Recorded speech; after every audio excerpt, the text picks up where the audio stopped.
Hey, Redcasters, be sure to subscribe to our channel and ring the bell to be notified about our latest videos. Go Big Red. Congratulations on a great winter. Congratulations on a great team commitment week. I haven't seen many teams do what you guys just did just now. It's pretty impressive. Don't ruin it this week. Carry it over in the spring football. Keep accelerating. See what happens. Everybody on the same page? Yes, sir. Thank you all for your work ethic. Thank you all for making this a fun 8 weeks for the coaching staff. Okay, you guys have bought into a lot of things that we're asking you to do. Just take another step. Enjoy your week off. Let's get to work when we come back. Sure. Let's go. Let's go, boys. Bring it up. Hey, understand that we will be the toughest, hardest working, most competitive team in the country. We all memorize that for a reason. Every team, when they play us, will understand we worked harder than that. Every week, one better on 3, 1, 2, 3. One better. Preach it. Welcome to the Go Big Redcast, the Husker Fan Sports Show.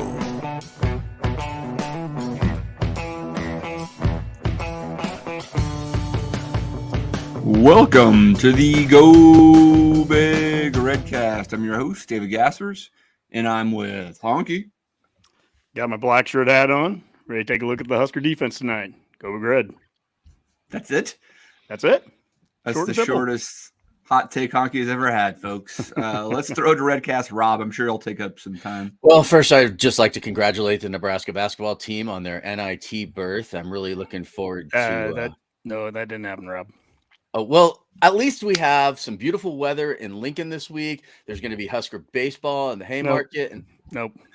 Screw it. Also with Boomer. Well, I know people are upset about not making the NIT, but really, if it's too good for scrub programs like North Carolina, it's we're better than that. Yeah, so That's probably true. Who would have thought Nebraska and UNC don't make it this year? That's crazy. Both? That's nuts. What are the odds? I'm going to have to root for Creighton. Dave. No. Well, they are playing in coming to Denver on Friday. I know. We'll have plenty of Blue Jay fans here. We will be Honky together. will be like, oh, this feels like Omaha. We will be together on Friday watching. So that would be. Yeah. That's right. I'm looking forward to the Honky's trip out, his annual March Madness trip to Denver. Rob's coming down. We've got a good group of guys going out on Friday, I think. Maybe some on Thursday as well. So it should be a blast, Honk. Yeah. This will be a fun week. It's spring break on campus, and so the team gets a week off, and kind of the Redcast a little bit gets a week off too. I mean, this is right now the only show scheduled for the week at least. I don't think we have any other ones that we're gonna pop. You don't have 3 fan forums scheduled. No other fan forums this week. I still have one other episode that I'm trying to get scheduled, and it's just a scheduling thing, so it may pop up quickly, but we'll hold off on that until we get the exact. Honky is like the James Brown of Nebraska podcasting. There's a lot of podcasts out there about Nebraska football, but you're the hardest working podcaster we got. Well, I appreciate that. It's fun talking to all the fans. The fan forums have been a great time, and we've got a bunch more of those planned. In fact, Dave, I guess you're setting me up here, but might as well go through them. We've got Connor Hayden coming up here on Wednesday, March 22nd. So next week, coming back after spring ball, he has the #1 football talk show on YouTube, Corn Crazed. Great show if you haven't seen that, Redcasters. Next up after that, Wednesday, March 29th at 8 o'clock, Redcast Sarah, the official mom of Husker Twitter. So that'll be a fun one. After that, Monday, April 3rd at 2 p.m., Throwing the Bones again with Adam Carricker, host of Carricker Chronicles, Live. That'll be a lot of fun to have another former Husker. We just had Cody Glenn on, and we've had Rob Zaska on it. Now we'll have Carrick here. And then last but not least, Wednesday, April 5th at 9 p.m., we'll have Brandon Kavanaugh, and he's the Huskers college football analyst with Athlon Sports. In addition to that, always, we're going to keep pushing this, the new Redcast store. In fact, I just had somebody tweet us out. They took a photo with one of our koozies they got on the store, and they were up in the mountains, I think, probably in Colorado there. So use the QR code there, Redcasters. We've got shirts and sweatshirts and koozies and all that good stuff. And last but not least, speaking of good stuff, Alumni Hall, 2 Lincoln locations, downtown 11th and P, and then South Point Pavilions by Barnes & Noble. That is a place. I mean, I just got a flag there. I've got a couple of hats from there this offseason so far. And with spring game coming up, great place to go down and get your Husker shopping in. Yeah, Hunk, you might want to pick up some extra layers for your trip out here to Denver.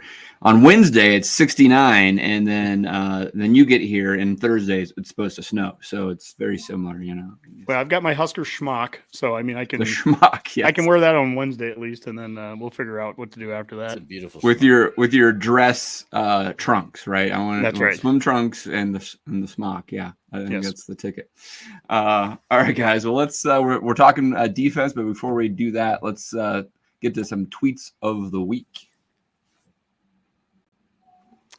All right. Well, the first tweet of the week here, and we're going to just start in some Nebraska ball, and this will pretty much be the Nebraska ball segment. Will be these two items here. But the first one today, Millard North alum St. Thomas, he entered into the transfer portal, and I don't know any information about him specifically. This isn't necessarily about him. It's more about the point of what Fred did last offseason, bringing Griesel in. I think that's something that it would be great to see if we can go out and get another Nebraska kid, whether it's him. We've heard a lot about Chucky Hepburn. There's rumor mill things with him in Wisconsin. Imagine that, because I think it's really important that we're going to have to hit the portal. We're going to have some success in recruiting here for whatever kind of success we're looking for next year. But Dave, I think this is where I really wanted to go to, is the poll that we had last week and have some discussion as a group. We said with whether an NIT invite comes or not, there was no doubt progress was made on the court this season with Coach Hoiberg's team. Moving forward, what are your expectations for Nebraska ball next season? Discuss.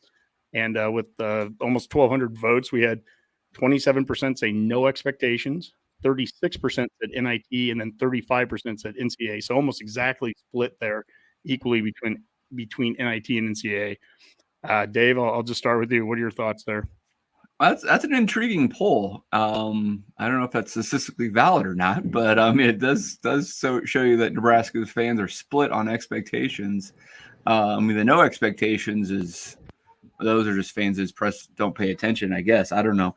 And the NIT NCAA thing, there's a difference between expecting a NCAA bid and then is wanting it or expecting to at least be in the discussion for it, right?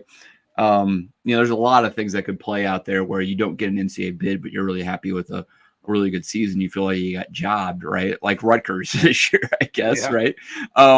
And then, obviously the alternative. So, I feel like even though I was somewhat, generous with my support this year with Hoiberg, and it paid off for me, right? They did turn the corner and ended up winning 9 conference games and getting to 500. And if they could have got one more game against Minnesota there in the Big Ten tourney, we might be talking about an NIT game on the next day or two, right? But it didn't happen. I do think that, you have some pieces to build around, maybe not a full team, obviously, but you do have a system or approach that now you can apply. And I think with the transfer portal, I think they've proven that they can be aggressive with that and selective in getting players like Bandemill and Gary last year and guys in previous years. So if they feel like they've got the right formula now, right, let's go out and sell that. And I think with the 1890 now doing the NIL package for basketball, there's no reason they can't get 3 or 4 contributors, right? You don't have to get the entire team like they have the first couple of years in the transfer portal. We don't want that. No, you just need a couple. And if someone like Chucky Hepburn is out there as a point guard, literally a ready-made starting point guard for you in the Big Ten, that could be pretty compelling. I think there's others. Isaac Trout at Virginia. I don't think it might not be at Virginia next year. I don't know about Hunter Salas. You go down the list. There's a lot of Nebraskans that have left that may be like, yeah, playing time and a great opportunity, and they're gonna have 15,000 people there, and I can get them 10 or 11 wins opposed to 9 like last year. Sure, Yeah. Well, I work hard on these questions on Twitter to phrase them in such a way that nobody can come back and give us too much crap, because we get the crap on the comments on YouTube and everything after the show. And so to your point, Dave, you took a little credit for how Hoiberg did better, but we got some crap last week for still showing too much support to him. That, I know, I saw that. That's great. We didn't make the tournament, so there we are. We're drinking Kool-Aid and supporting a team that didn't make it. But look, that first line is pretty simple there. Whether an NIT invite comes or not, there was no doubt progress was made on the court this season. No one can argue that. Now, whether there was enough progress to make everyone happy, that's a whole different thing. But there was progress when you sweep Iowa, and you beat Wisconsin, you beat Creighton on the road. There's progress, but next season for me, I get what you're saying there too, Dave. Between the expectation of making the NCAA, like if we had a season like Rutgers did, or if we had a season like Nebraska did in 2017, you go 22-11 and you just don't get the call. I'm not sure what more you can do. We're not UNC, who has the expectation of making the NCAA. Correct. So if they don't, they're going to turn down the NIT. I promise you, we won't turn down the NIT next season if it is offered. Yeah. Yep. I agree. I mean, I just feel like, I'll have the expectation that depending on who they get from the portal, I think I'll be looking to, hey, let's make the tournament next year, right? Mm-hmm. Will we get there or not? I don't know. Well, Rob, I posted one other thing, and this does go to Rob because he responded to it. Fire. I was like, it was after the Purdue win yesterday. I just tweeted out, hey, Hoiberg, all you need to do is just recruit a 7'4" center that can dominate on both sides of the court, and you're golden. So just do that. Just get that 7'4" dominant center. And Rob, you did respond that we were going after a 7'1" guy. So not quite 7'4", but John Bull. I think we talked about him last week. I would take a 6'10" guy that can. But we haven't offered him yet, which is a little bit confusing to me. If you go down the list of his offers on like 24/7 and a couple other sites, because I've been kind of tracking that, we still haven't offered him, even though we made a visit. So, and was that an official visit or unofficial? I'm not quite sure. I wouldn't worry about it too much. I think that's so much influx. There's going to be so many players entering the portal. We think the football transfer portal is crazy. It's just going to be nuts as these teams, seasons end here. So, Kevin's point right there was a good one. And Dave Feit, who's been on the show before with the fan forum, he wrote something today on SI that I thought was really good. And it was the same thing basically that Kevin's comment there was, which is, Hoiberg's got to make the postseason next season. That's the non-negotiable. You can't be in year 5 and not making it. That has to happen, I think. And so whether it's the NIT or the NCAA, hopefully it's the NCAA, but we have to have some standards as a program. And it's been four long seasons, but this year you felt like we started to turn the corner. We did start to beat some teams that we hadn't been beating. I'm genuinely looking forward to it. I think we have enough pieces. Got to keep Lawrence. Got to, Ken. Got to keep Lawrence. If they can get Tominaga back, that would be a huge plus. Yep. But you do start to have some pieces of the puzzle that you are returning, and that's something that we've been just missing. It seems like every other year we're constantly starting over. I don't feel that way next year. Yep, fair enough. Yeah. All right. And the last tweet of the week gets us into what will be our main discussion of the night, which is football and defense. But there was an article that was written by Brady Oltmans in the Hail Varsity, and it was just about Tony White. It was about the defense and some of the things he's doing. He talked about the 3 defensive coaches that he's brought in, the new analysts and quality control guys. I wanted to read this here. While White didn't hire his position coaches, he brought in familiar analysts. Kevin McGarry is a senior defensive analyst at Nebraska following coaching stops with White at Syracuse and San Diego State. The two worked together at San Diego State for 9 years. McGarry has over 3 decades of experience in college coaching, mostly in various defensive roles. He's established in the coaching circles and has bona fides, and his bona fides were welcomed. White hired 2 young assistants, and Josh Bringwell and Jack Potenza. Bringwell is a defensive analyst. After the 2 worked together in Syracuse. Before that, Bringwell was a student assistant coach at San Diego State. Potenza served as a graduate assistant coach on White's defense at Syracuse. Potenza is a defensive quality control coach at Nebraska and will specialize on the line after 3 seasons at Syracuse. So as we go through this on the defense, they made a point last week to talk about, and we even have a video of Coach Rule talking about it. They made a point to say that these coaches haven't worked together. White didn't hire these defensive assistants, the actual assistant coaches, but that, he was able to bring in these 3 guys that can help him with some of the transition. And I think that's a good place to start from. Yeah, absolutely. All right. It makes sense, right? I think you have to have some guys that understand the system and can be the network that White needs. Very cool. All right. We're going to head into the positions, Honk? Yeah, let's do it. All right. So let's see what we got here. Oh. And we're throwing the bones here where we're going to do our defensive breakdown for spring practice. And here's our coaching staff, Honky. Yeah, so basically just kind of a piggyback off of what we just talked about there. Get my head away from the Herdat logo over me. No, just keep it right over your head. It's fine. Yeah, here we go. We'll just go like this here. So kind of like that, actually. At defense coordinator, we have Tony White. On the D-line, Terrence Knighton. Linebackers, Rob Dvorak. Secondary is Evan Cooper. And then the three guys that we just talked about, Kevin McGrary is the senior defensive analyst. Josh Bringwell is the defensive quality control. And Jack Potenza is the other defensive quality control. And then we're also going to discuss special teams tonight. So we have Ed Foley there, the special teams coach, and Josh Martin is the special teams analyst. Just like last week, for anyone that's going to be listening here, watching it on YouTube, we'll divide this up into segments of just position. We'll also do one of all the position groups together, one big video of that. And the players that are listed, I'm going to say it here, and I know we're still going to get responses on YouTube and Twitter and all that. We're only going over scholarship guys right now. That's because there's 100+ scholarship players on the team. So that's more than enough to discuss. But yes, we absolutely believe that there are going to be walk-ons that will play roles on this team, walk-ons that will find their way into scholarships once the season gets going. But for right now, for the purpose of what we're doing today, heading into spring ball next week, we're just looking at the scholarship players right now. Boomer, did you get that? Honky saying that Rule is cutting the walk-on program. That's right. Yep, that's what I took away from that. Gone. So, Yep. It's completely gone. Yes. He's cutting tradition. NFL-sized roster. That's what he wants. So. Black shirts are gone. This is over. We don't even need 85 scholarships. We don't need 53. We need to manage the roster. And with that, we're going to go with defensive line here first to start off with. And just like last week, again, I'll read down from top to bottom, starting with the seniors. And Stephen Wynn Jr., senior 6'3", 305, the transfer from a year ago from Alabama. Nash Hutmacher, junior, 6'4", 330, but he's been in the program now for 4 or 5 years. Ty Robinson, another junior, 6'6", 310. Ruquan Buckley, sophomore, 6'6", 290. Elijah Judy, a sophomore, 6'3", 300. He's the transfer from A&M this offseason.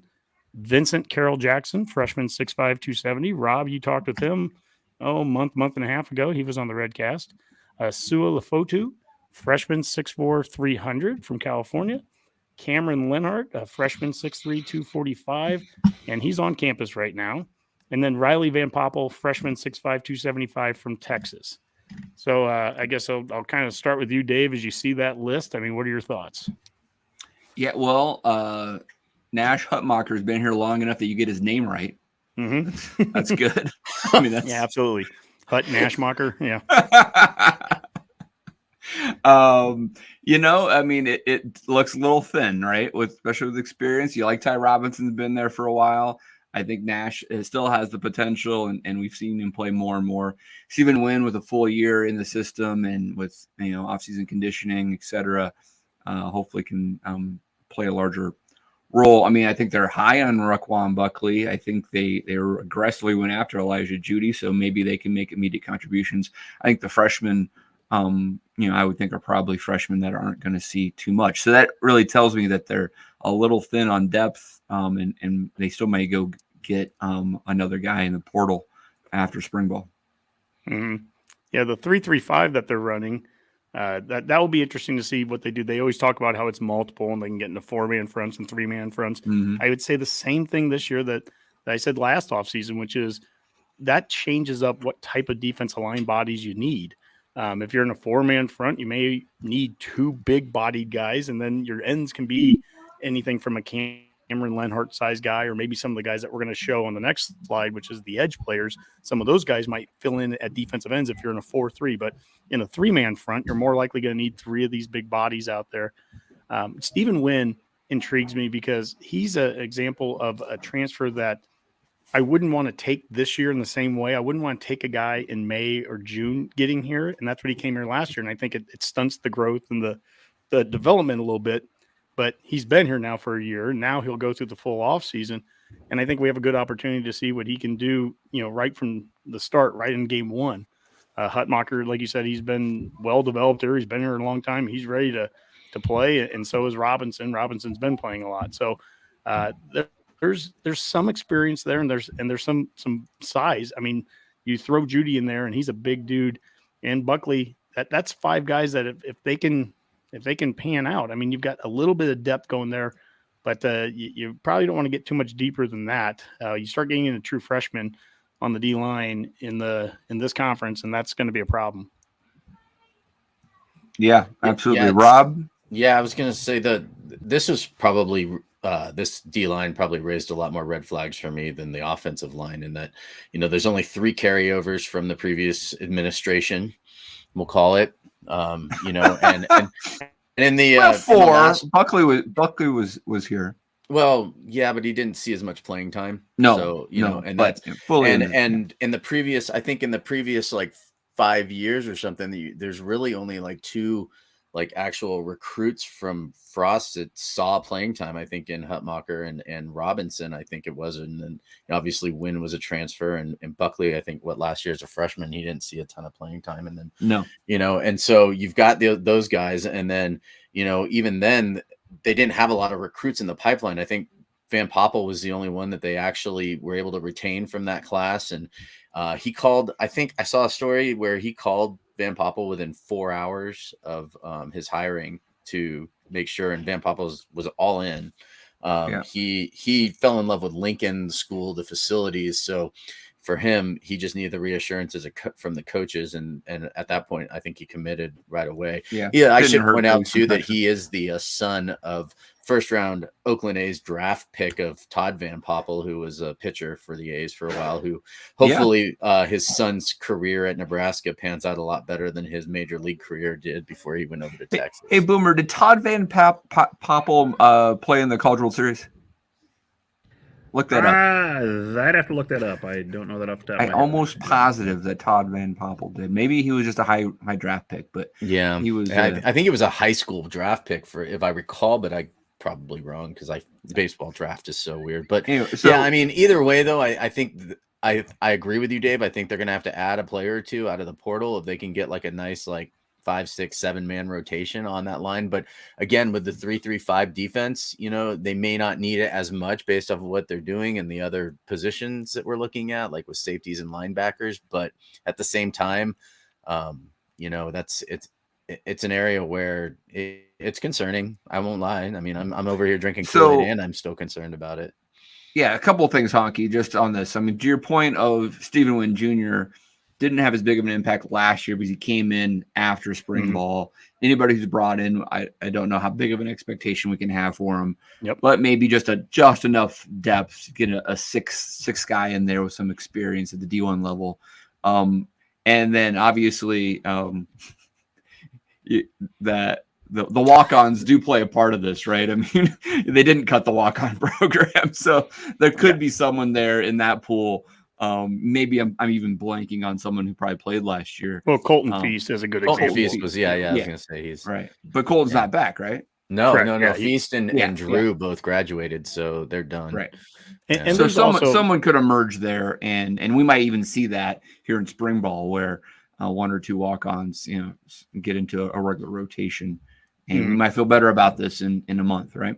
Yeah, I mean, this is your scholarship, group here, but where walk-ons can provide depth, there may be a transfer of a position guy too. There could be an O lineman who switches the D line. That Rules does that. Yep, Rules done that. So this is what we kind of know right now going into spring ball. But when we get to post spring ball, we're going to do our depth chart like we did last year. That's a fun show, and we'll know a lot more hopefully by then. Not just from what we've seen in the spring game itself, but also what we've heard from all the talk over those 15 practices. So there's a lot that can happen between them. But to your point, Dave, if you're waiting till after the semester is done to bring in a couple more transfers so that we can fill out this room, I'm just already going to say that guy, whoever you bring in, better just be so ready made and to play instantly, because we've seen it last year. We brought in 2 guys. We brought in Wynn, and then we brought in Drew from Texas Tech. And Drew had played 900 snaps in 2 seasons at Texas Tech, P5 football, a lot of snaps. Guy didn't get here till August. And that it can't help but stunt the development of the player. And for what Coach Rule wants to be, which is a development program, and we've talked about this in previous shows, the marriage, so to speak, of being a development program in today's transfer portal world is you've got to get these guys in now to develop them. Here's a question. Maybe Boomer will have a thought on this. What if someone like Tony White, the defensive coordinator, finds someone from Syracuse, right, that he is familiar with, has coached, knows the system, and is looking for maybe more playing time or just wants to move on? I mean, that might solve that transition problem, huh? Yeah, it could, but of course that requires there to be someone from Syracuse who fits that role. I haven't looked at their roster lately, and I don't. Damn know logic, Boomer! Come on, man. Yeah, I know, but and if their starting D line is suitable for the Big Ten and what they'll be going up against, I mean, I guess it's something we could look at here in a little while. But yeah, it's hard to fill in those guys. Like Anki said, too late after the fact of just filling them in. I mean, I think a lot of times when you're going that late in the transfer portal, that's where you're just looking to add depth to have bodies at that point, just in case something happens, because you're not really expecting a ton out of anybody that you're getting that late. So yeah, you're just getting a grad transfer, a one and done that is just a stopgap measure. But I guess my thought with the Syracuse idea, I guess, is that Honky was making the case with Drew last year, someone who had 900 snaps underneath his belt at Texas Tech. I would imagine his growth was stunted because he didn't know the system well enough, and he struggled understanding how to fit in, and he wasn't able to find the field nearly as much as you would hope. If someone knows Tony White's defense well enough that they can fit in, even if they are maybe a little undersized or not quite up to Big Ten standards, at least he knows the system and maybe can fill that depth, right? That'd be yeah, and I suppose it also kind of depends what Tony White feels he can actually fully institute in year one, with the players he's got. He may not be able to go all out and do exactly what he wants to do. He's going to have to kind of mesh the system for what they have. I mean, so, is one player going to be the difference between, the system he really wants and, working with what we've got? I don't know. So that remains to be seen, I think. So it's definitely, the D-line is definitely a work in progress. So 2 players for the spring ball that I'm very interested in is the transfer Judy from Texas A&M. I mean, that's a big guy. That's a guy that, the upside can be very up on him. So, I mean, he might be one of those dudes that is starting for you next year. You don't know. And he has the whole offseason to get there. And the other guy is Cameron Leonard, who is here early. So, he was in the All-American games in high school. He was a high recruit. He's listed 6'3", 245. I don't know if that's his exact size right now. That's just what I saw listed. So, my guess is, if he's gonna be playing D-line, he's gonna need to be a bit heavier than that. But this is it's a good starting point, I think. And then when you start to add in some of the walk-ons and we get the development going over the spring, it'll be fun to see where this D-line's at towards the end of it. So let's move on. And the next spot here, the edge, again, some of this, sometimes I think these guys, there could be some overlap. There might be a time where an edge guy, a big edge guy, could line up as a D end in a certain set or two. We saw that last year at times with a guy like O'Shawn or a guy like Garrett Nelson would have hand in the turf and down, but sometimes they'd be stand-up as well. As we look at the edge roster here, we have MJ Sherman, a junior, 6'3", 250. He's a transfer from Georgia, one of the 3 that we've had. Chief Borders, a sophomore, 6'4", 240, transfer from Florida. Jamari Butler, sophomore, 6'5", 245, and he had went into the transfer portal, and he's one of the guys that took his name back out, and I'm glad he did. We could use the depth from him. I think he's been developed over the last couple of years. He's starting to get ready. I mean, you saw him last year a few times on the field that he was there was a sparkle with him, and let's see what he can do here now going into year 3. Blaze Gunnarsson, another big guy, 6'6", 250. So just looking at those top 4 guys there, everyone's between 240 and 250. They're all 6'3" to 6'6". There's some size there. Kai Whalen is a sophomore, 6'5", 235, and he's a junior college player that's come in here. Jake Applegate, redshirt freshman, 6'4", 220. And then the 2 true freshmen, Maverick Noonan, freshman, 6'3", 245, and Princewell Monomalin, freshman, 6'4", 230. A lot of upside with a lot of these guys. But, we'll start at the top there. Those are the guys that are really the ones that you're going to be expecting to play the biggest roles, those top 4. And we'll kind of see where that goes. Dave? Yeah, wow. I mean, a bunch of names that didn't play that much or weren't on the roster last year, right? I mean, with O'Shawn and and et cetera, not here Nelson. So, I mean, Jamari Butler is the one name that that sticks out. Yeah. Of someone who was really showing last year, and you're right. We're glad that he took his name out of that transfer portal. Blaze Gunnarson's been a name that, highly recruited. Everybody was excited that we got him out of Iowa, and hasn't really shown much. But I mean, he did start to play a little bit more last year as well, so he could make a big jump. I think this is where I would look at, even whether it's someone like Butler or Gunnerson or some of these transfers who they brought in specifically, but didn't play that much, like Chief Borders, for example, and saying, like, are they going to make a big jump because of the change in coaching philosophy and approach, all those type of things, right? You're looking for at least one or two of these guys to make a big jump, because there's not a lot of folks here that have had a lot of on-field production. Yeah. And again, I'm going to say the same thing. I don't mean to be a broken record here, but, we brought in O'Shawn last year, and O'Shawn was the top transfer of the transfer portal, but we got him in here in June. And so I don't know that we have a really good example yet defensively the last couple of years of the portal of somebody that came in and right away really took over, as opposed to last week when we talked about wide receivers. The last couple of years between Samari Torre and Trey Palmer, we had guys that came in and they significant play time, and they were your leading receivers that next season. But they also were here right now. They went through spring and they went through all the offseason parts. So, when we talk about guys in the past, one difference, I don't know if MJ Sherman or Chief Borders, is as talented or has the same skill set as what O'Shawn did coming in, but I know that they're going to be here now, and we get to see that. And we've heard Coach Rule talk multiple times about the importance of practice. It's the most important thing to him, and that's part of the development. I don't know how you can get better and get developed if you're not there at practice, and that's what all these guys that we're talking about, these transfers, they're all here right now. Yeah. Yeah. And Boomer, I think Chief Borders will make a lot of the best names lists. Yeah. I think so. Yeah, that's an easy one. Yeah. I mean, man, that's another young room. I know we've talked about this in some of the other, roster slots like we talked about last week too. But man, you've got one junior, no seniors, a whole bunch of sophomores and freshmen. So be interesting. So plenty of people able to step up. So yeah.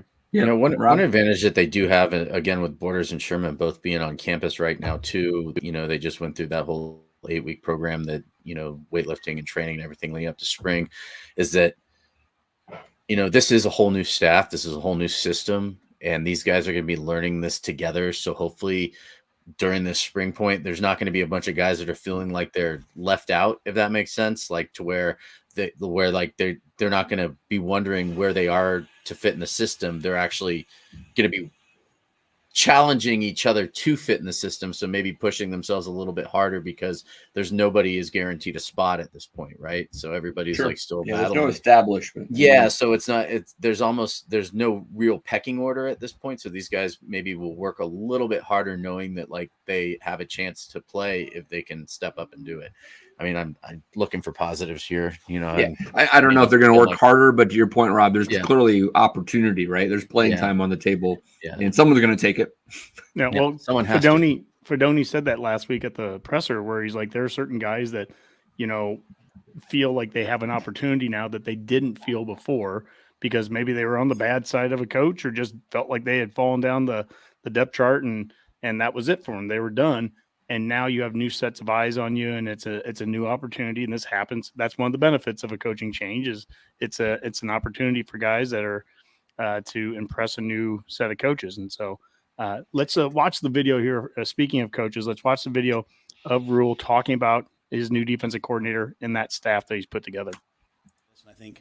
I think it shows a real strength of Tony that he would take a job as the coordinator and have the other three coaches all be not tied to him, but tied to me previously. But he's confident in who he is and in who his system is, and brought in some great analysts. Coach McGarry's been doing this a long time.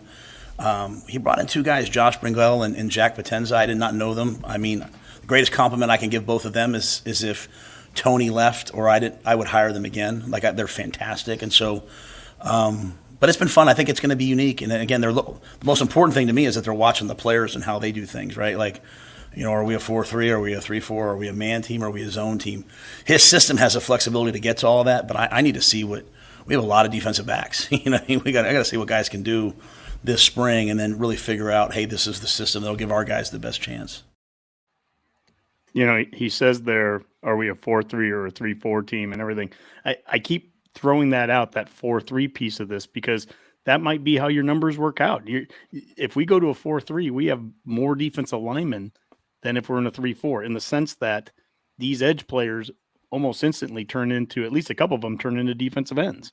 I mean, that's just what happens in a 4-3. And so, you know, it wouldn't be unheard of to see Blaze Gunnerson on the opposite side of Jamari Butler at D ends with two defensive tackles in the middle. And if that's the case, now that you go back and you look at the D line, if you're just trying to fill two spots of depth here in a 4-3, this looks a lot different all of a sudden. Now you could see where maybe you have two or three deep. And that gives you a little more hope there. If you're going straight 3-4 or 3-3 and you need three guys from that first slide on it, now you feel a little different about the depth. So that and these position groups, they all kind of merge into each other a little bit. This front seven, the edge guys, some of these guys could be on the next slide with the linebackers, because there's talk of that. Like, how does Sherman or Borders, would one of them move into an inside linebacker spot? And one of the things I think is interesting, I'm going to have to reach back out to Brett Ciancia with Pick Six, is that when he's creating the book, if you remember last year, I brought that up to him about the 3-4 and the 4-3, and really it's just about the front seven. And he said he was going to look into switching the way he did his defense, that he might just call it front seven, or, the front seven, instead of trying to break it down into D line and linebackers, because there's so much overlap anymore with the way that teams do this. And guys are one play, their hands in the turf, the next one's up. Yeah, absolutely. I mean, I think it's a really good point there. And they definitely were high on some of these transfers, like Chief Borders and MJ Sherman. So, and clearly have the pedigree in the recruiting to show they should be able to play at the Power 5 level. So should be interesting. Yep. Well, let's move on to the linebackers and all the people that are watching right now. It's great. We have a full room, it looks like. Keep putting in your comments here. We'd love to hear from you. Also, if you're watching this today, tomorrow, we'd love to get your comments as well. So put your comments down there and give us a like. If you like this, give us a thumbs up. Linebackers, starting with Luke Reimer, senior, 6'1", 225. Nick Henrich, Jr., 6'3", 225. So there's a lot of experience with those top two guys. Nick Henrich is going to be out in spring, so he's nursing injuries. And even Reimer, I think, is still nursing some injuries as well from last year. So, but those two guys have a lot of snaps under their belt. So no concerns there from an experience standpoint. Garrett Snodgrass, Jr., 6'3", 220. Micaiah Gabor, sophomore, 6'2", 220. Randolph Kapai, sophomore, 6'3", 205. Seth Malcolm, sophomore, 6'4", 215. And the two freshmen, Eric Fields, freshman, 6'2", 195. Dylan Rogers, freshman, 6'3", 240. One notable name here, and we'd be remiss if we didn't talk about it, but it's from your high school, Dave. We don't have Houseman anymore. And so Houseman, who had jumped ahead of a couple of these sophomores that are on this list, he jumped ahead of him last year right away in his first year. He's transferred out and he's in Michigan now. And so I'd love to put a lovely spin on that, but I really don't know how to. I mean, he was somebody that we didn't lose a lot of game changers, I didn't think, after the coaching change. He's the one guy I really wish that we'd have back. But this is what we have right now to work with going into spring. And there's a lot of experience and there's a lot of talent. And there's some young guys that give you some excitement too. Well, there's a good chance we'll see Houseman play in Lincoln this year. Well, that's true. Only would have a positive spin is if this was the Go Big Blue cast, right? I mean, literally, that's the only way to make this a positive. Switch, change the logos. Yeah. Do it quick. Yeah. Wear Swobes when you need the guy, right? He's pretty quick.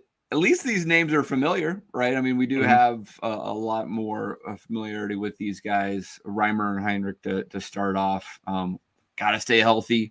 They've got issues with that. Snodgrass, I feel like him and Nelson were up in the same recruiting class. But yes. It's just crazy that we just have not seen as much of Garrett Snodgrass, and hopefully that this year changes that. He could make a far more prominent role here for himself.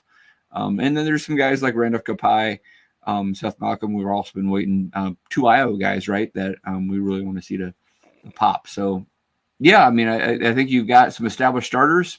Hopefully you see some guys rise up to challenge them, and we've should be okay here. Yeah, Kapai's a South Dakota kid. He's from Sioux Falls, and then Very Malcolm close. and Malcolm's 8-man football from Oh yeah, from sure. Iowa. So small town kid there. But I mean, there's some talent in this room, and Snodgrass, he's a guy that intrigues me a little bit because I've brought him up in the past that, if it didn't work with him at linebacker here, he'd be one of those guys. We talk about fullback. I wouldn't mind seeing, if we need to build up a little bit of instant depth at that position, this is the time. Spring ball is the time when you do move some people around. But no doubt, I'm guessing he'll get his first shot here at linebacker and get his chance to impress, because he's probably an example of somebody who had been here for 3 or 4 years, probably kind of lost the eye of the coaches because he was getting passed over. Well, here's his chance now with some new coaches to try to see his way onto the field, especially with Reimer and Henrich not taking as many snaps here in the spring. Yeah, another bunch of guys healthy, into the season. So, Kapai is a guy that I think, if you want to talk about the potential of the upside, it almost surprises me that either Houseman was that good, or I was kind of expecting Kapai to make the jump, and he was a year ahead of Houseman, so he'd have been in his second year last season. Yeah, I was kind of expecting him to do that. But look, I mean, if it takes him 3 years, if this year he plays at a level of what Houseman was playing a year ago, that would be a huge addition to this group. I mean, there's and again, if you're playing a 4-3, if you're playing a 3-4, this changes how guys are lined up and everything too. So alignment can change the look of this room quite a bit too, depending on where guys are playing. Yeah, absolutely. I mean, with the Hausman loss, I mean, I think you mentioned Mathis. He was the number one person in the transfer role, like post spring, though, right? It wasn't like actually like back in like December. That's what Hausman was. He was like 1 or 2 in the portal, like when everybody was in, right? And so that's how much his recruiting profile changed in 1 year playing at Nebraska. But to your point, I mean, I think these guys have the maturity and potentially some, at least the practice experience, that they could flash in the same way. Mm-hmm. Well, let's move into the secondary. And there's so many people, and you heard Coach Rule talk about it in that video. There are so many people right now in the secondary that we have to split this into position groups. And we'll start with the cornerbacks here. And I think we counted up, there was 12 listed. Tommy Hill, we had him listed last week as wide receiver, and we even said on the show, we think we screwed up. We think he's a defensive back, and we just had him erroneously listed there. And that we still got comments from people, which basically just tells me people don't watch this. They see one thing and then they just start commenting. It's like, good grief, I typed it out.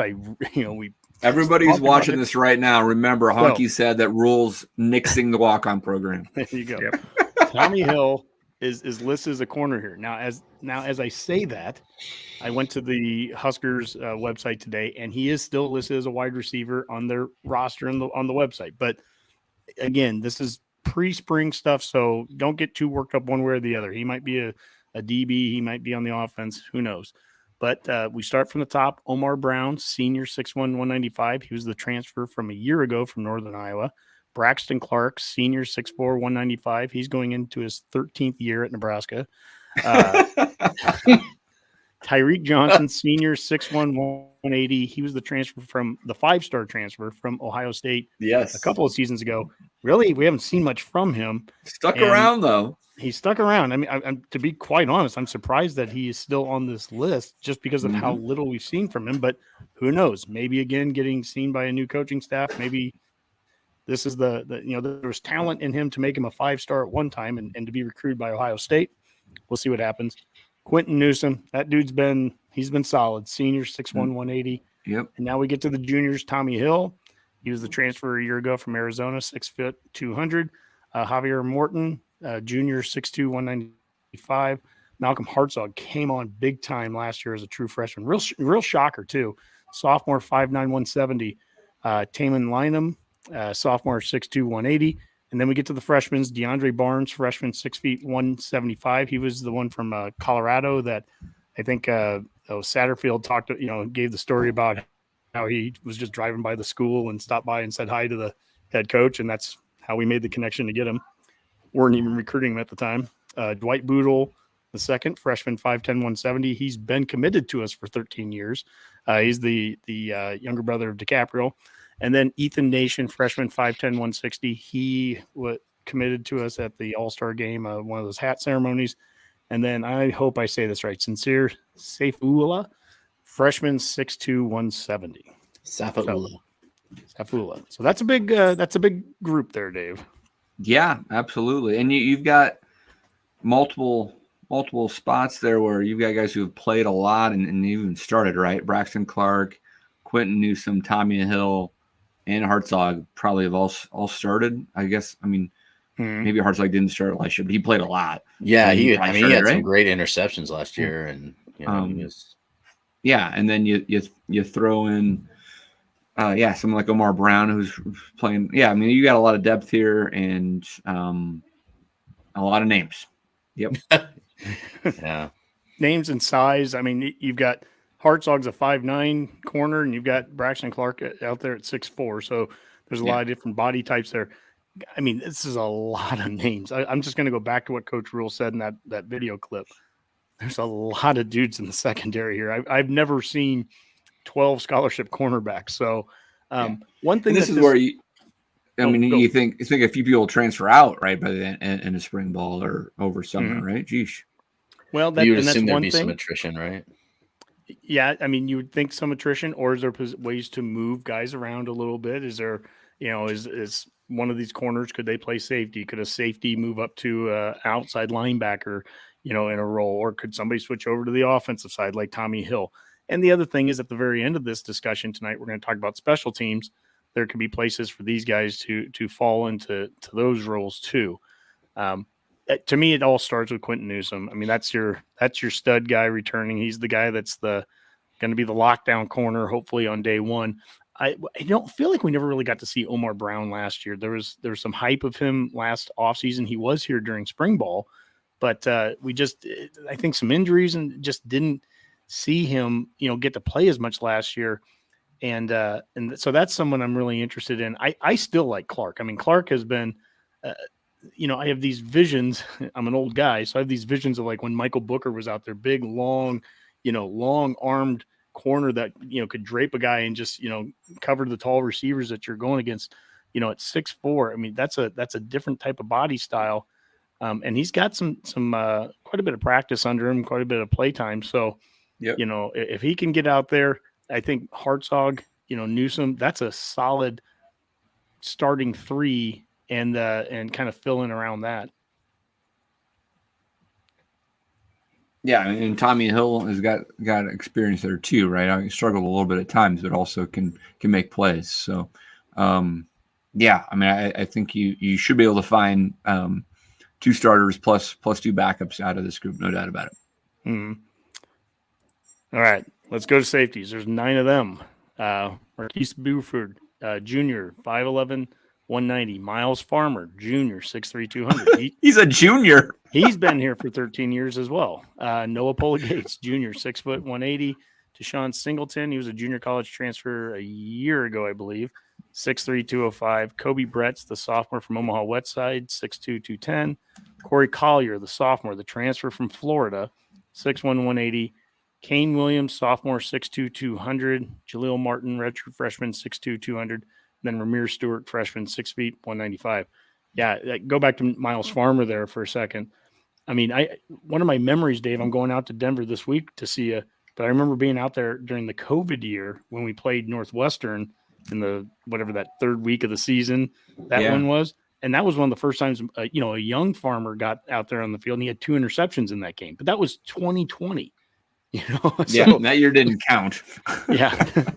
So here we are, this is he's still a junior, and he brings good size to the safety room. I certainly see him getting a lot of the play time, and Buford as well. I mean, those two guys, but is this a year where can Pola-Gates, we mentioned guys like Snodgrass and some guys that have been on the team for a few years and just maybe need a new set of eyes looking at him. Pola-Gates, I mean, came here with all of the accolades. He was in the Polynesian Bowl and, 4-star big time recruit.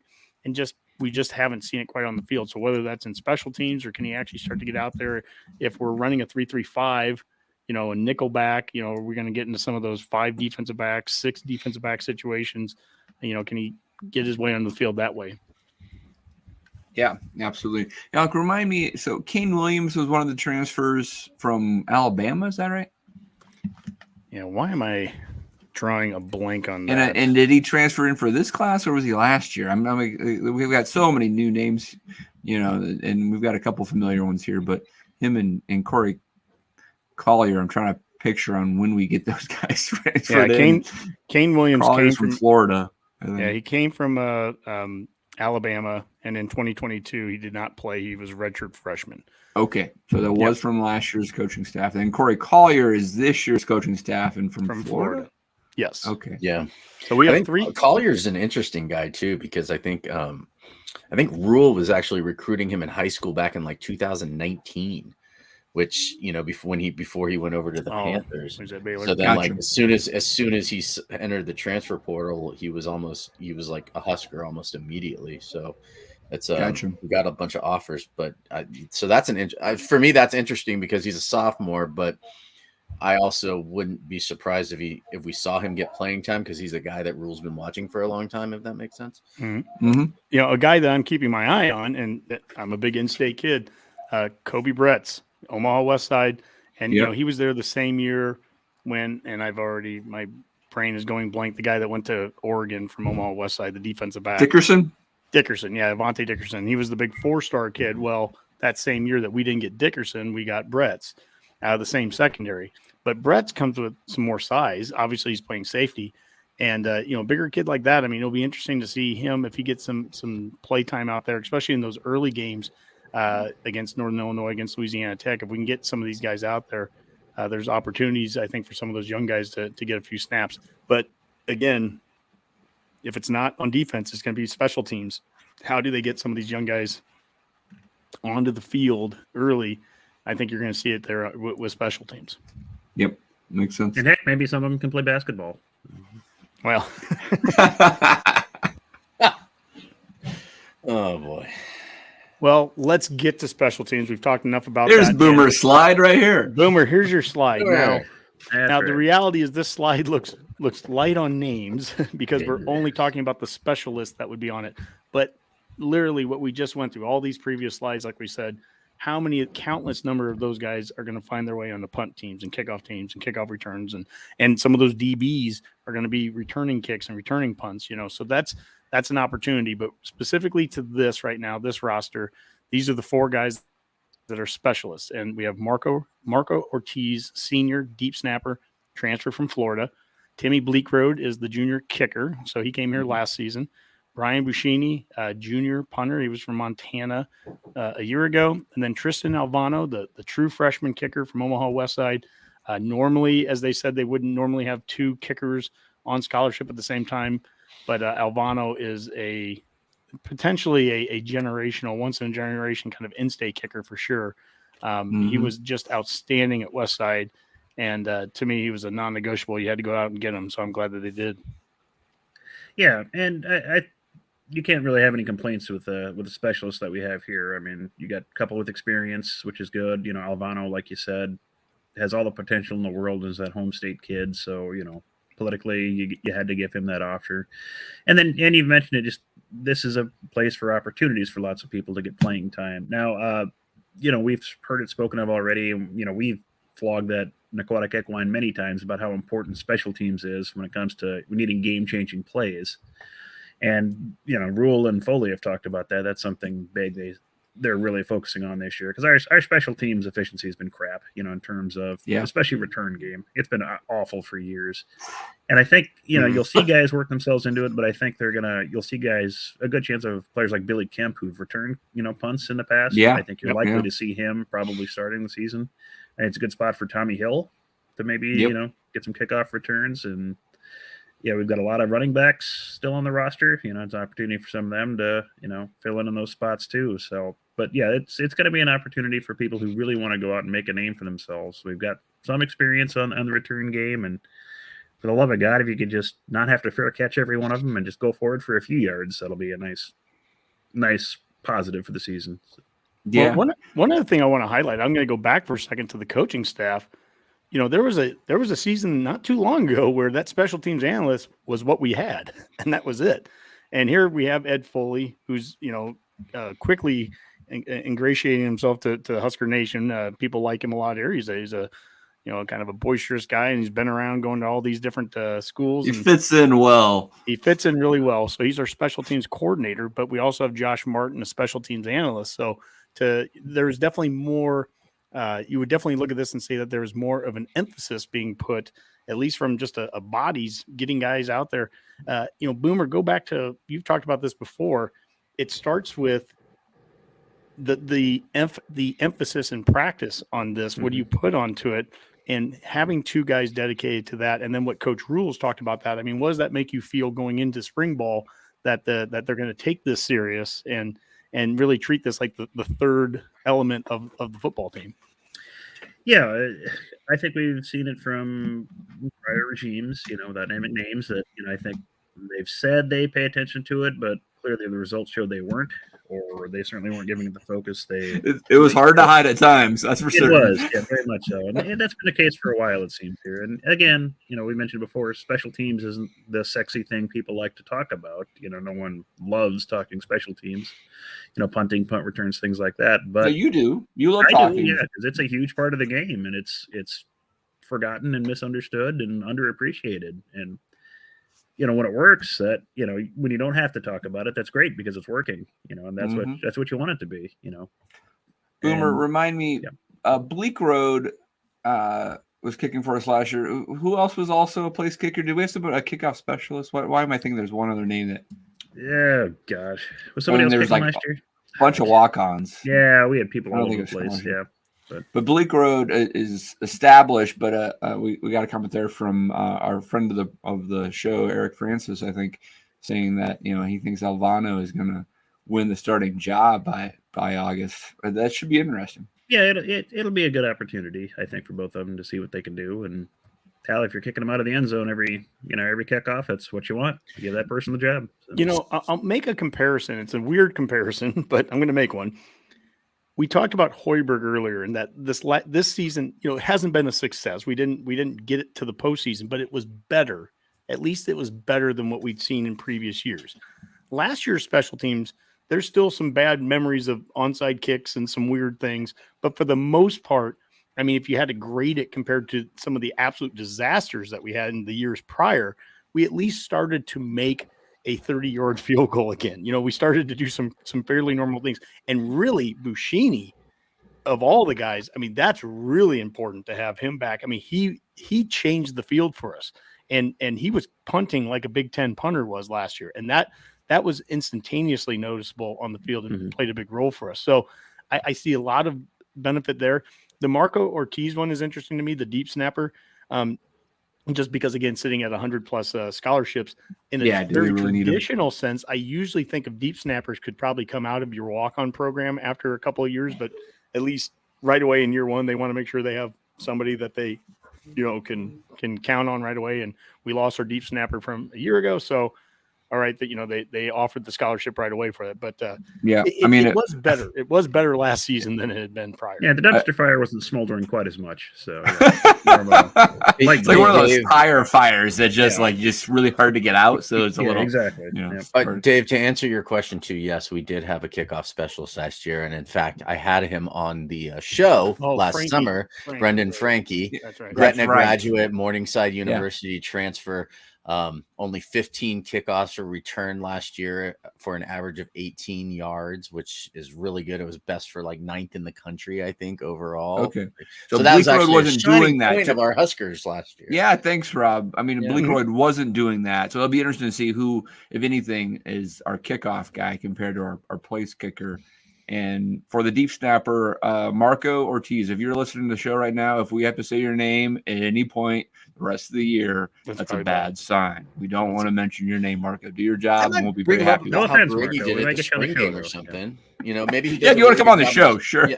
If we have him on the spring game, if he does a really good job, it's something we notice how well it's being a deep snapper is. You know, like whatever, we can bring it up. But speaking other of deep, than that, speaking of deep snapper, Damian Jackson, the former Husker who the Navy SEAL that he went to Buffalo last year, and now he's actually working out. I think I read that he was working out even in Nebraska this offseason, trying to get into the pros to be a deep snapper. He's 30 years old, but if you can, I mean, that's a skill. If you've got it, you could make a decent little career out of that. If he makes the NFL, there's already an option for his movie. Yeah. Well, Okay. I turned 49 next week, and I'm actually thinking about trying out as like a water specialist for the Huskers. So, Husker fans, Redcasters watching this, like I said, give us a thumbs up for what you've seen here if you like it, and leave a comment for us. Tell us where you think we got it right. Tell us where you think we got it wrong. Try to be polite. I mean, come on, use your manners. But I think for the most part, this at least gives you a good idea. We're not trying to predict depth charts yet or anything like that. I mean, my goodness, we haven't seen these guys play, and the coaches haven't either. But we want to at least give an idea going into spring ball. And that's what this was about. We'll put a link in the show here as well to last week's show where we did this with the offense. So, we're just trying to go through position groups, say who the names are that are scholarship guys. We hope that we see a lot of walk-ons, make names for themselves too. I'm a big walk-on proponent, but this gives you an idea of some of those 103 or 104 scholarship guys that we have. Just a crazy number of guys for Coach Rule and staff to go through in their first spring. I can't wait. It's going to be a great spring game. I cannot wait to see some real football on April 22nd. And we're actually going to have the whole Redcast out there too. I think Dave and I I'm talking hoping today. I'm hoping you are too, because I'd love some company on that drive. And, otherwise I'm flying. All right. Sounds good. All right, Honky. I don't know if a around the Van Horn is fully necessary. I'll just have the fun with the graphic. We did take 2 more wins this week from the Redbirds of Illinois State, but Sunday was canceled due to weather. And then in an odd decision, they are playing 3 games this week at Kansas State, but against Nichols. Is that right? Nichols State? Yes. Yeah, which is they from moved Texas. us south. For the weather, they moved us south to K-State, and then I looked at the forecast for Manhattan, and it was like 5 degrees warmer than here. But maybe Yeah. maybe I was it's something expecting else. they're expecting rain in Lincoln and not in Manhattan or something like that. But no, it's all about the same, and it's all cold. So I guess the 5 degrees was enough for them to justify losing all the revenue from tickets. I don't quite get it. I don't get it. Maybe Nichols asked for it. I don't know. It makes about as much sense to me as the NCAA playing baseball in February to begin with. I mean, this is It's March. This is the Honky. challenge. It's I know March. it's March now, but even shows you how much it makes sense to be playing baseball even now. I mean, I would argue, and this actually is a discussion that we had a little bit earlier. So this is fun, is that San Diego game, that series where we go 0-3-1, and now our RPI is starting to drop, and we've had some text messages about is that good, bad, whatever. We've been winning games, but our RPI is dropping. And like you've said a couple times, Dave, like the RPI just doesn't mean anything right now. It's going to change so much. And, Vanderbilt, we've gone down a little bit, I think, since we beat Vanderbilt even. But San Diego's lost a bunch of games. But what it really highlights to me is, like, they should just flat out, when you're a northern team like us, they should just give you the first weekend or two just as exhibition. It's unbelievable, like, how different this team, can be. I mean, that was a month ago that we played San Diego, and we look completely different already. Hey, they're 9-1 in their last 10 games, which is fantastic, and their only loss is that the defending World Series, College World Series champions. So, I mean, there's a lot of good things going on with this baseball team. I was a little skeptical of that San Diego series, thinking, oh God, here we go again, because the pitching was supposed to be, and the pitching's been great. I have to tell you, I think out of those 10 games, I think 7 or 8 of them have actually been considered what they call quality starts. So there's been some shutouts, like for the starters through like 6 or 7 innings, which the fact that they're going 6 or 7 innings, saving a lot of arms for the bullpen for later on in the season. So if you're not watching, Husker fans, like right now, this baseball team has a lot going on, and their offense is on fire. Like they are putting up runs. So even if they lose a game, it's going to be like 15-14. It's because they're putting up, I think, somewhere around like an average of 9 or 10 runs a game right now. So they are killing it, and they are worth watching. And if you can go see them at Haymarket, I'm bummed this is the first year I come out for the spring game that they're not playing at the Haymarket that weekend. So that's kind of a bummer. But I think maybe we'll try to check out a softball game or something if we can. So support women's sports. But yeah, it's an exciting team to watch, and it'll be interesting to see how well they do, because the only team in the Big Ten that's ranked right now is Iowa, and we all know how we've been playing against Iowa lately. So hopefully we'll be able to win some against them. There's plenty of Big Ten teams that are probably will be worthy opponents, and Rutgers. I mean, San Diego. I am surprised that they have gone on a losing streak here, but I mean, I'm just looking at their schedule. They lost to UC Irvine, which is a solid program. Got swept at Oregon, which is an RPI of 24, but Oregon's usually good. Oregon State's very good, and they lost to them. They did get one game at a ranked TCU. So, I mean, it's not like San Diego's losing to, San Bernardino State. Is it Maryland is the other team in the Big Ten too that's really – is it Maryland or Rutgers? I'm trying to remember. Yeah, I would not put barely anything. Rutgers has got a decent RPI. No, I'm not talking RPI. I'm talking that like has a returning All-American, and then they've also got a really good – Maryland's the one, Maryland, and so that'll be an interesting – I mean – the Big Ten might be a little better this year than maybe some years that they don't get. I don't think we've been bad in the Big Ten. To be honest with you, yeah. I think we've been averaging.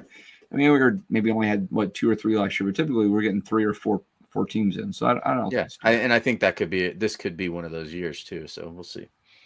Yep, a lot of early quality wins. Yep, absolutely. All right, we ready for some parting shots, guys? Let's do it. Honky, why don't you start us off? Yeah, well, I was just actually reading through some of the comments. I usually don't get a chance to do that as much, but we had one from Eric Francis, of course, and he was on last week with Rob, and he goes, "Are you going to do the cast from the spring game?"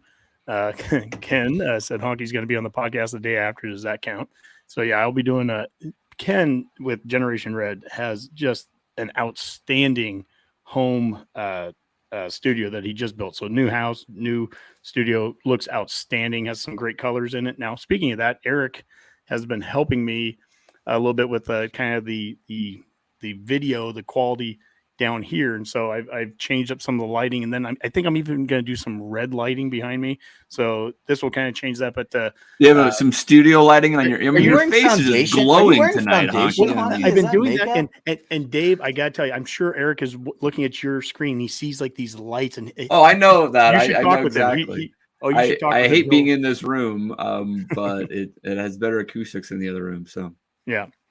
So yeah, we sometimes forget that we're just like dudes doing a show. We don't have. I have aloe fiber, so my video is coming through extra clear because aloe fiber is probably the greatest internet in the history of the world. Aloe, if you're listening, let's talk.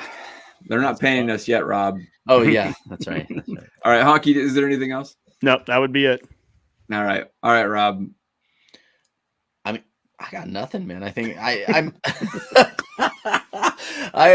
I'm looking forward to seeing Honky and you down in Denver. I think Skip's going to come out with us on what is that, Friday? I think he said he was. Your buddy, your old college buddy Gary's going to be out as well. Oh, it's going to be a blast. Yeah, I just texted and let my son's mom know that he can stay there at her house Friday night, and I'll just come get him on Saturday. So I mean, anything can happen. St. Patty's Day. This is.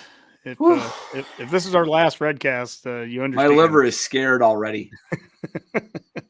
I've been trying to prepare here. I've been drinking red beer tonight. I'm drinking Kool-Aid. All right, Boomer, please help me out of here. Well, not sure I can, but we all know it's the launch of spring football. And by football, I mean this Thursday we see the start of the AFL season. So hope you're all excited. Have your teams ready to go, and you'll join us at 3:20 in the morning for the kickoff for Richmond and Carleton. So bright and early. So we'll be there. So absolutely. All right, guys. Great stuff. Good show. Looking forward to Honky's annual March Madness trip.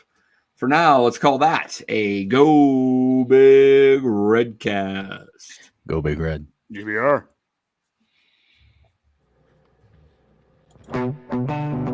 Welcome to the Go Big.